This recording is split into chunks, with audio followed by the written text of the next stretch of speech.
It is next my pleasure to introduce our keynote speaker. Katherine Dixon is an Atlanta native. She went to Wake Forest University and started her career in public accounting at Arthur Andersen.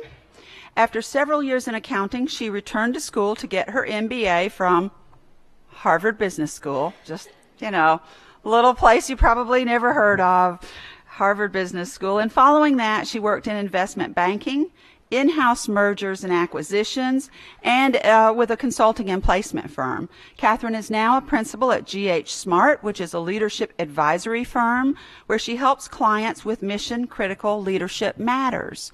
And I will say she also has a tie to Brenau that I'm going to tell you about after she speaks. So join me in welcoming Katherine Dixon.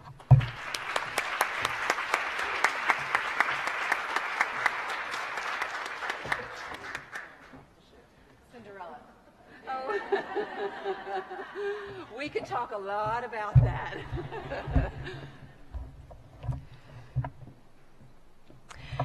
Anna grew up eating noodles with salt.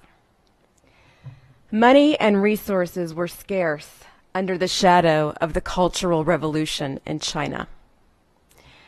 When she was 8, she broke her arm. She lived in a remote area, and it took her family 7 days to find a doctor.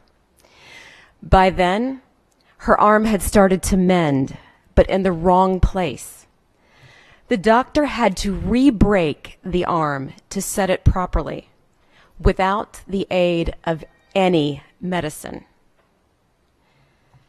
As a result of these and other experiences, Anna built immense reserves of strength. She discovered she loved math, so she competed and won top scores in her region. These top scores helped her receive an acceptance to a graduate program in the U.S. While there, she juggled 4 jobs. To every task she took on, she combined an ability to dissect and solve problems with hard work and creative thinking. These skills helped her solve some really thorny problems where her superiors had failed. They also culminated in a steady stream of promotions. Prominent West Coast technology companies approached her about plum positions, and she excelled there too, because she built on her strengths. Today, she leads mission-critical initiatives for a Fortune 100 company. My name is Katherine Dixon, and it is an honor to be here among you today. In my line of work, I have the privilege of interviewing executives. I often hear stories of soaring triumph, bland mediocrity, and occasionally colossal failure. My wish for you today is triumph. It takes work to get there, and you can. Today I'd like to speak to you about 3 ways of building strength as a person, the right choices to support this process, and finally, using both of these to create a rewarding life. Every day, I see people using their strengths. They achieve greatness. I'm sure you notice this too. When I interview a leader, one of the aspects I pay the most attention to is how they show up in their first job. These skills and traits that leaders display early on tend to repeat, but they're not always obvious. Like gold, they take mining and are not always visible initially. Speaking personally for a moment, if you asked me when I started my accounting career what set me apart, I probably would have said, I have good auditing skills and I'm good at customer relationships. Looking back, that barely scratched the surface. I remember when I was 26 and sent solo on an international accounting assignment to clean up a $100 million accounting mess. It wasn't my accounting skills that my leaders loved. It was my ability to solve messy problems fast, the intuitive way I could read people, and my ability to smell if something fishy was going on. In this case, I dove in, applied some structure, and got to the heart of the matter. You see, I didn't recognize my strengths. And I bet that this is true of many of you. It's like mining for gold. Mining for gold is hard work. Mining for the gold to define your natural strengths takes work too. One young woman I knew told me her natural talents included party planning. Great, yes, but not the true gold. Actually, what she excelled at was organization, motivation, and communication. Skills that are much wider than simple party planning. See the difference? And what about the young woman who grew up in an immigrant family, highly attuned to the vulnerabilities and needs of others? She accepted an international assignment so she could use her foreign language skills to assist others during a critical international acquisition. This project leveraged her strengths. She knew all too well how to assess a situation, read and serve others, and seize the moment. Where is this young woman today? She leads human resources for a Fortune 500 company. So how do we discover our natural strengths? Start with mining deeply to extract the real gold. Remember, it's not party planning. It's organizing, communicating, and motivating. Don't be afraid to ask for feedback. Others can help you pinpoint your strengths. Second, package your strengths in terms that will attract employers. If you are a millennial looking to land that first job, explain how your past experiences have given you relevant strength for the role at hand. If you're a stay-at-home mom looking to return to work, tout how you stretch a dollar and organize your household. Next, define the limits of your strengths. Unbridled ambition has blown up many a career. Not long ago, I interviewed an immensely talented chief financial officer for a high-profile role. I asked him if one day he wanted to become CEO. He referred to the CEO role as a poisoned chalice. For him, he'd reached his height. Decide where your own might be. Finally, understand where your natural strengths cross the line into weakness.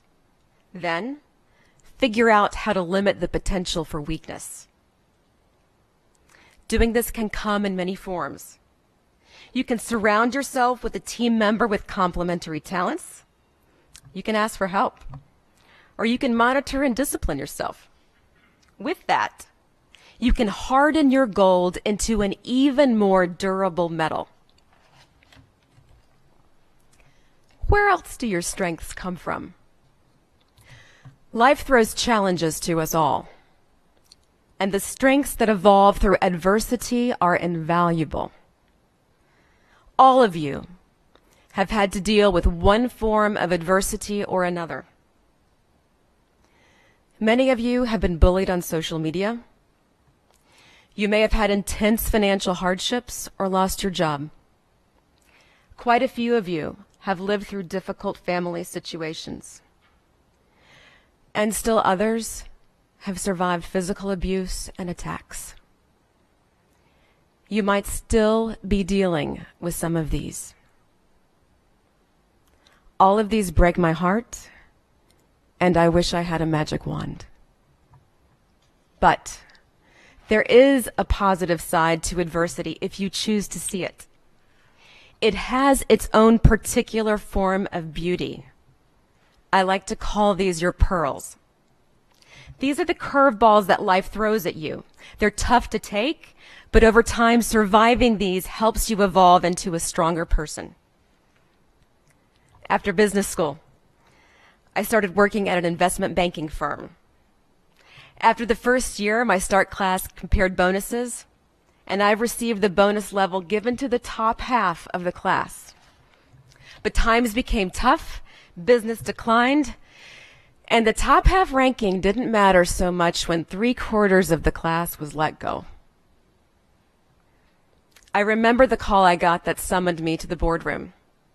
I walked in, saw the heads of the firm and human resources, and knew exactly what would happen. Three thoughts crossed my mind. One, I would take the high road, and I would be as professional as I could as I left.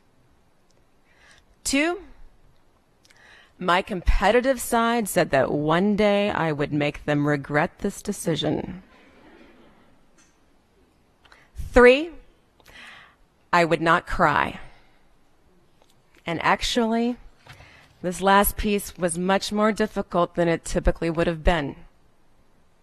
You see, I was 10 weeks pregnant at the time, and I hadn't told the firm.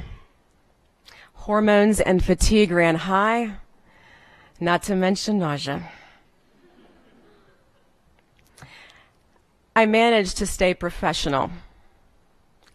I did not cry. And I'm not sure I'll ever know about teaching them a lesson. But by taking the high road and helping my team as best I could, my former colleagues recommended me for a fantastic role at a public company. This ended up suiting me perfectly because I went on to have 3 babies in rapid-fire succession. The youngest is here today. Enough about me. Let me tell you about Susan, who has been through unimaginable adversity yet thrives to this day. Susan grew up in Texas. She wanted to become a lobbyist. She loved the law and standing up for others. When she was in high school, her mother died. I hope this hasn't happened to anyone here. Imagine being a teenager with no mother to help you navigate life's stormy waters. There was no mother to help Susan at her own wedding, no helping set of motherly hands when she had her own 3 children. Not too many years later, Susan lost her sister. A few years after that, she lost her husband. These were all early, tragic, and unnecessary deaths. Just one of these losses would be enough. Losing 3 loved ones is truly hard to imagine. You'd expect Susan to hide from life. She didn't. She confronted the hardship, difficulty, and pain, and her own experiences made her aware of the suffering of others. She grew her law practice to focus on high-stakes situations where she could help others navigate crises. She stands up, she fights, and she balances her 3 children and a new husband effectively. She really is a rock star. Susan used her own adversity to become a stronger person and chose to support others in similar situations. So what should you do to take advantage of your own adversity, to become its master rather than its slave? I believe the answer is twofold. First, take the time to understand how the adversity has made you stronger. This could require opening up old or relatively new wounds, and I do not promise a painless exercise. Putting it bluntly, when adversity hits, we all have a choice to make. We can play victim, or we can face whatever adversity we've experienced and turn it into a strength. So why do I spend so much time talking about this? Frankly, if you play the victim, it can stay with you your entire life. It can put a cap on your potential, and it can condemn you to bland mediocrity. On the other hand, if you face adversity and learn from it, you can do amazing things. You can help others in the process.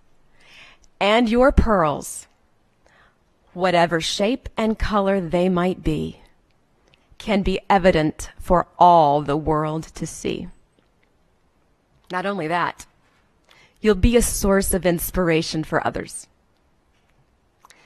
One thing I didn't know about pearls. Did you know that pearls are typically not formed by a grain of sand? Most commonly, it's a parasite at the center of a pearl. And if Mother Nature can turn something bad into something beautiful, you can too. Your natural strengths and those born out of adversity are not the only categories of strength. There is one more category. I like to call it your diamonds. These are the strengths that you somehow muster when you are under immense pressure. Diamonds form under intense pressure. But did you know that diamonds also require heat and depth to form? Typically, it's 1,000 degrees Celsius and 100 miles beneath the Earth's surface. It often takes a volcano to bring a diamond to the surface. How many of you have been in the depths of some crisis in what feels like miles beneath the Earth's surface and in the heat of a volcano? I have. Remember 2009 and the challenges in the economy in the wake of the financial crisis? At the time, I worked at a consulting and placement firm. I was on the consulting side of the business, and our young consulting business had dried up completely. I remember a particular conversation with our managing partner after my last client ran out of money to pay us. The partner asked, "So, how's this consulting thing going?" "Not so great," I replied. And then he told me the entire business was struggling. We had a massive revenue problem. We needed sales fast so we wouldn't have layoffs. I gulped. Sales? Where was he going with this? My finance brain ran in circles. He said, "We need your help in sales now." And the entire sales team is unanimous that you should join. I felt like my head was spinning. Part of me wanted to ask, what part of certified public accountant do you not understand? But I was smart enough to know my options were limited. It felt like I was being chased by wolves near the edge of a cliff, and the two choices I had were the wolves and the crashing rapids churning below. I chose the rapids. And you know what?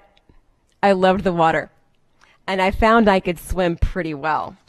I got the help I needed. I tried to improve with every single client interaction, and we didn't have layoffs.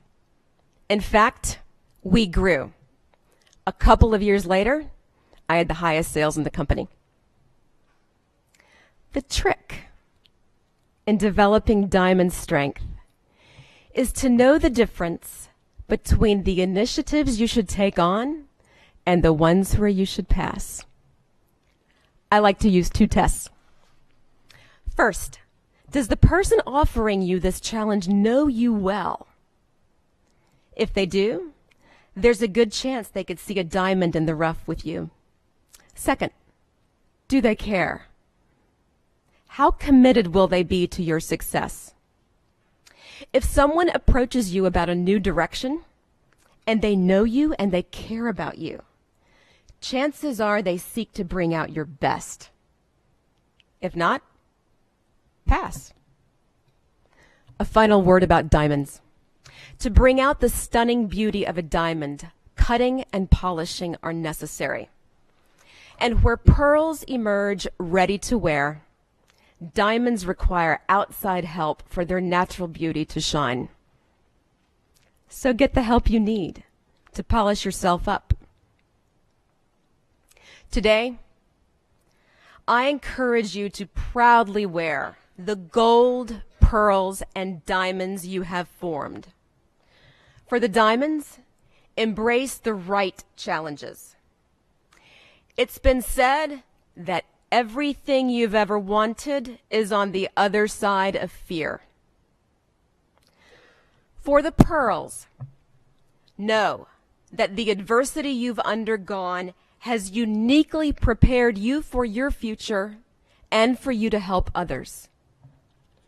For the gold, mine your strengths to find the essence of your natural gifts.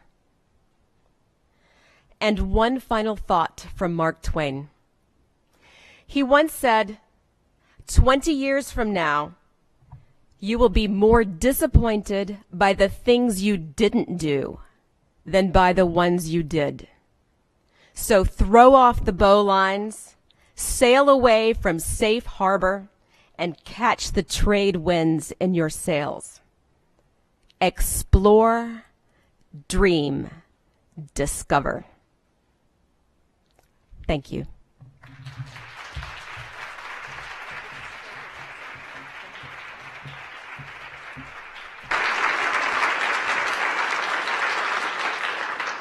I told you, didn't I? Yeah, pretty amazing, huh? And I am down with that gold and diamonds and all of that. I'm not sure if Katherine knows this, but many of you in the audience do, but the name of our institution, Brenau, is a linguistic blend, which comes from the Latin for aurum and the German, brennen, for to burn. So it translates roughly as gold refined by fire. Now, Katherine has another connection to Brenau, which I alluded to. So when she and I were talking, a great friend of ours, the wonderful Amy Whitley, said to me, and I think her grandmother went to Brenau. It's like, oh yeah, this is great. So when I spoke to Katherine, we talked about that. And I said, what about your grandma? And she said, all I know is that she was a music major. Her name was Mary Gay, and she was from Gay, Georgia. So please meet Mary Gay here. These are images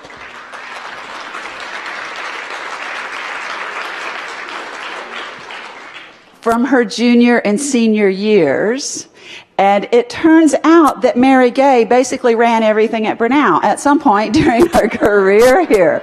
She was SGA president and many other offices. She was president of the YWCA. She was a member of the Music Honor Society. She was an Alpha Chi Omega. Yeah, so she did incredible things here. So it is my great pleasure today to be able to present an artifact to Katherine. You can see the seals on the slide. The yearbook for Brenau's Women's College for many years was called Bubbles. For about 100 years, in fact. And when I first got here and heard that, I'm like, Bubbles? What are you kidding me? And then I realized it's an allusion to gold refined by fire as the impurities bubble away. Now, this book, as you can see, has been well loved. You can also see lots of Post-it notes in there. Those are the places where Mary Gay crops up, and I'm sure I didn't catch all of them. So in the luckiest of all possible developments, we had a spare copy of the 1926 Bubbles, which I am delighted to present to Katherine and to honor her daughter and her mother who are here with us. So, my pleasure.